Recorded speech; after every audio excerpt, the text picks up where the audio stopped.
Thomas here with Much Props, going to give you another how-to video. We recently finished a Knights Templar Iron Man mashup, and what do you do when you finish an epic cosplay? You immediately start building the next one. I am working on getting a photographer and finishing a couple of little details, bits here and there to put the Knights Templar to rest, as it were. And I wanted to go ahead and introduce you to the next iteration of a full cosplay build. And I'm super excited because it's another historical mashup with some fictional character. This time it is going to be a Viking theme mixed with Zelda. My thought is if Link was a Viking. So that's going to be the next build, and I thought what better thing to kick off a Viking build than making a bearded axe. Hi, how are you? Yeah. I've been doodling a little bit in Procreate and coming up with like some concept art. I'm pretty pumped about this one, so without further ado, today we are building a Link version of a bearded Viking battle axe. Let's get to building. In the past, I've pretty much just made everything up as I go along, but for Christmas, my wife got me an iPad and I thought I could put it to good use plotting out this cosplay. Don't want to reveal too much right now, but I'm pretty much all locked in on what I want my costume to look like and be. My Patreon members already have full access to what the cosplay will look like, so please consider joining them and you can get some sneak peeks behind the scenes, update type stuff as I work on projects here and there. So from my concept art, I drew up a template and traced it onto my material. I'm using What the Phone from Cosplay Apprentice for my blade and some other detail parts because it is super sturdy and I don't want to have to add any wire into the blade itself.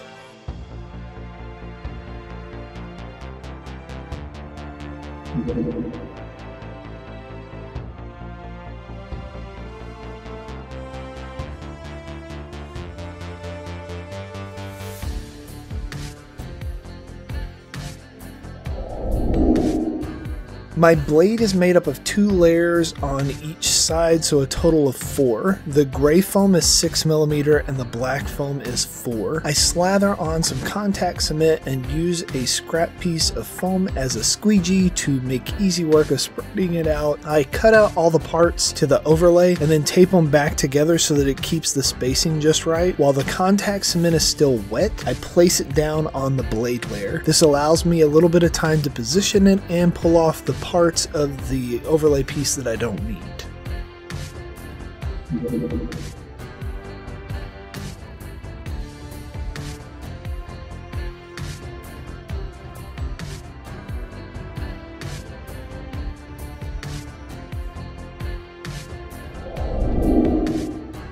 I needed to figure out how to make the handle sturdy. Originally I was kind of thinking of maybe flattening a piece of PVC pipe and cutting a little slat for me to glue that in, but I remember that I had a cheap Halloween costume crowbar thing and I knew that there was something inside of it that was super rigid. So I cut off the foam from around it and I think it's like one of those carbon fiber tubes. It's got a little piece of metal sticking out of the top of it. I'm just going to use that. So I cut a little channel on both the inside layer pieces of foam, which have cutouts for the blade, and proceed to burrow out 2 channels for the bar to sit in so that all of it lays flush.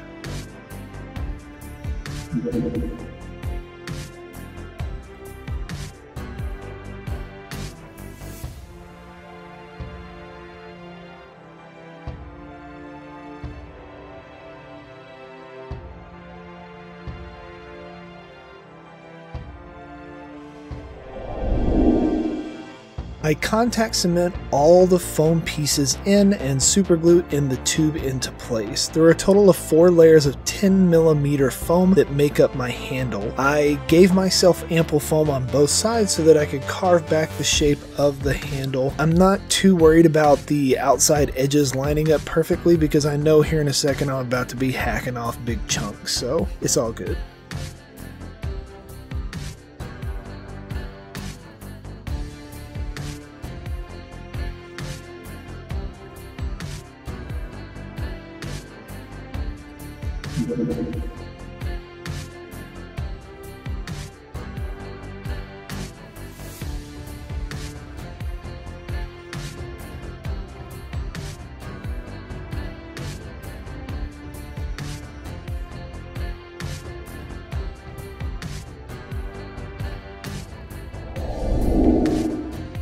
Now to carve. I start cutting out chunks using my box cutter, and really I'm just rounding over the edges at this point before I start trying to shape it and refine it a little bit. I have my cell phone just out of screen with like some real images of axe handles so that I have some reference to go off of. I get it relatively close to the final shape that I want, then switch over to a sanding drum on my rotary tool to get it even closer. Once I've locked in the basic shape, I then switch it out with a stone bit and smooth over all of the handle.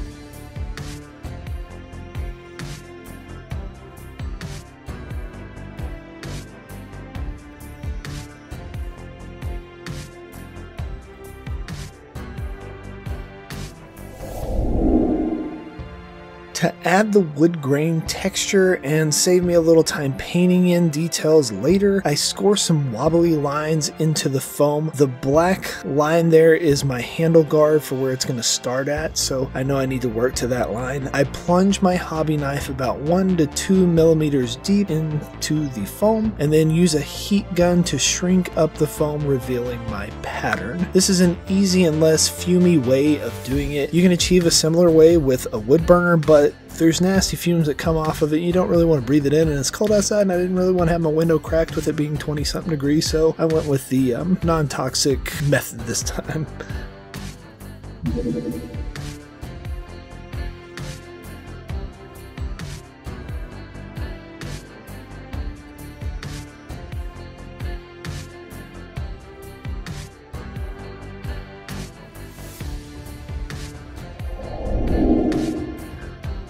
The rest of the head assembly for the axe goes on pretty easy. Contact cement the back of all my parts and then work from the blade backwards to lay it out properly. I have some accent pieces and underlays that you'll see go on here in a minute with like red foam. I had to trim these parts up just a little bit because depending on how you shape and cut your axe handle, these pieces may or may not fit perfectly, so definitely get the sides in there and have them laid down, and then the butt of the head you can kind of just piece together and make it to fit perfectly for yours.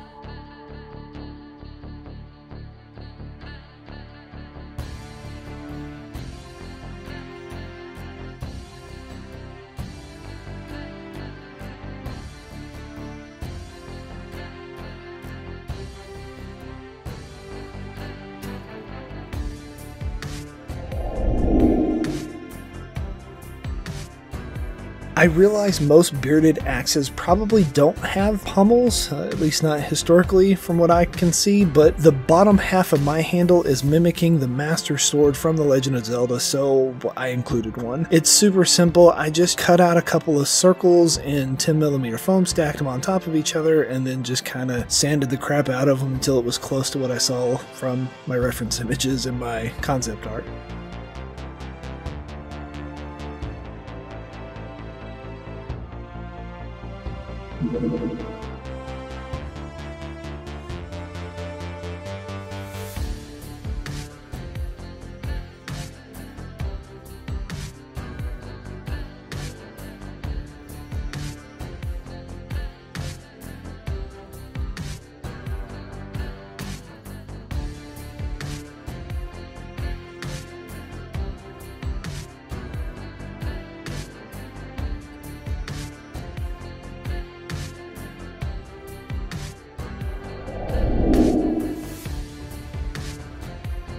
For the handle guard and wrap, I just used some EVA dowel halves that I think I got from TNT Cosplay Supply a while back. I'm not quite sure exactly how big the diameter is, but I think the guard, which is the small piece, is 18 millimeter, and then the crisscrossing grip is maybe 12. It's just slightly smaller than the guard is. I spread contact cement super thin across the whole handle, then I start laying down in a spiral pattern the half dowel to the pommel. Once this is down, I put another layer over the outside of the dowels and crisscross the pattern over the opposite direction.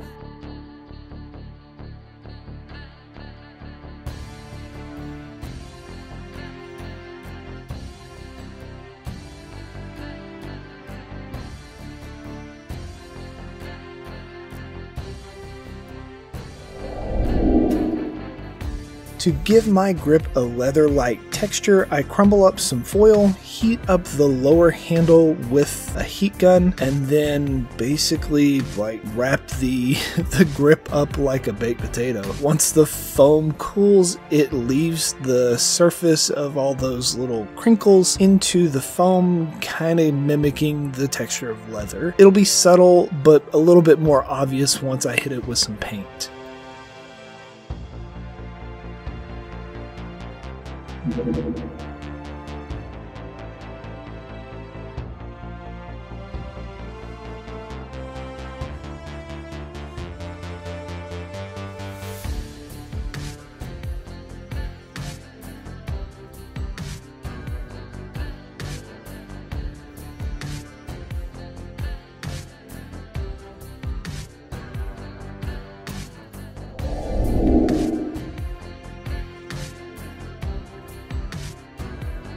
I heated up my Plasti Dip in warm water as it's like 25 degrees outside while I'm trying to spray. 2 coats of the Plasti Dip, then I brought it in to dry. Silver spray paint for the blade area, and for the leather handle, I hit it with some blue spray paint.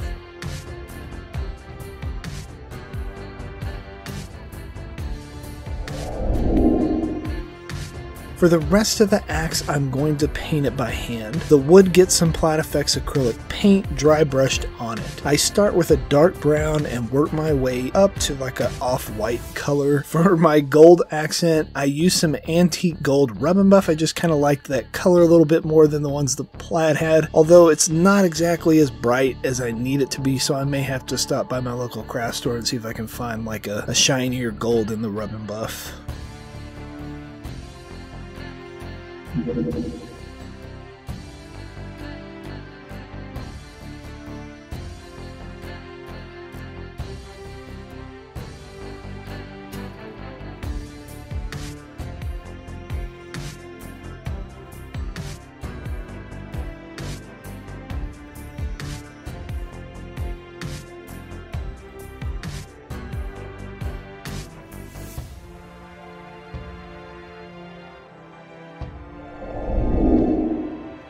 Viking axes gotta be dirty, so once the base coat was dry, I do a couple of washes with some watered down acrylic to make the prop look lived in. Really push it down into all the cracks and crevices, then wipe away the high points with a paper towel. I make several passes to get it to the level of dirtiness that I think it needs to be, and then I make sure that my Sheikah symbol there gets painted black so that it's got a good contrast.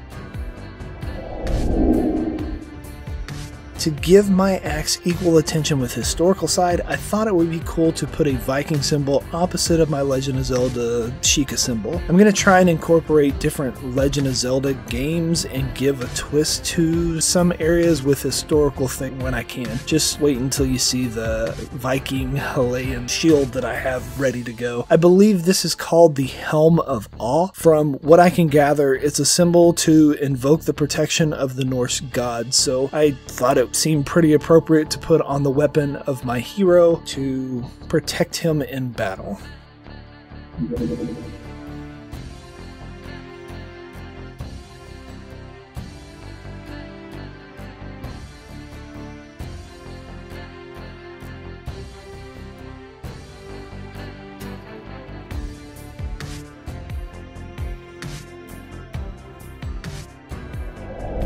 And we are finished. Here is the end result. I'm super happy with the way this turned out, and it's getting me pumped to start another cosplay. Yeah, I know.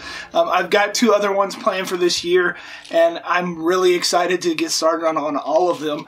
I like how the details that I put into it kind of tie the 2 worlds together. It's kind of one of those things that you have to like tiptoe and balance around when you're doing a mashup, is giving both sides justice while at the same time making them recognizable in both worlds. From pretty much here down would be like Master Sword type grip. The rest of the form fit is definitely a Viking bearded axe. It's a little oversized, but so are most of the weapons that Link uses in Zelda.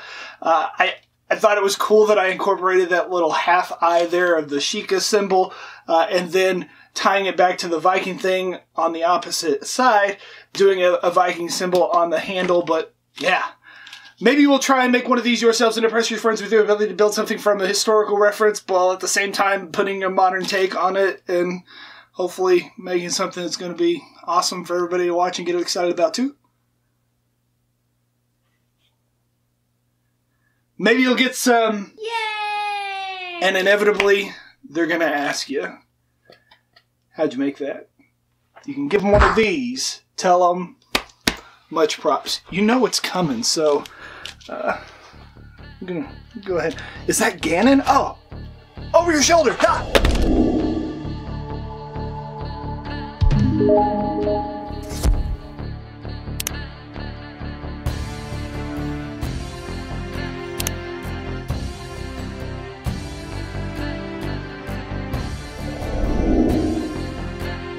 If you enjoy what I do here on YouTube and are as excited as I am to start this cosplay, please consider joining these awesome people listed here with me over on Patreon to build a bigger, better, more creative community together.